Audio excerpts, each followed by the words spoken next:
حضرت عبداللہ بن مخزومہ رحمۃ اللہ علیہ ایک بزرگ گزرے ہیں۔ انہوں نے دعا مانگی تھی کہ اے اللہ، جنگ یمامہ کے لیے جا رہا ہوں۔ اس جنگ میں میرے جسم کے ہر عضو کے اوپر زخم آئے۔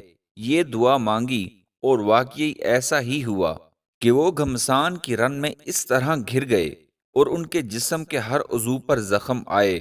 جب زخمی حالت میں تھے اور روح پرواز کرنے کے قریب تھی، ایک مسلمان قریب ہوا تو اس مسلمان نے کہا کہ آپ کو پانی پلاؤں؟ آپ کے جسم کا ہر عضو زخمی ہو چکا ہے۔ تو عبداللہ بن مخزومہ رحمۃ اللہ علیہ فرمانے لگے کہ نہیں، میں اس وقت روزے کی حالت میں ہوں، میں شربت دیدار سے اپنے روزے کا افطار کرنا چاہتا ہوں۔ ایسی بھی محبت ہوتی ہے۔ اللہ اکبر۔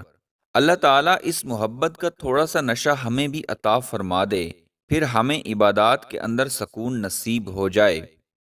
اس لیے کہا کہ عشق ایک آگ ہے جو جلا کر رکھ دیتی ہے۔ اللہ کی محبت دل میں آتی ہے، غیر سے انسان کی نگاہیں اٹھ جاتی ہیں۔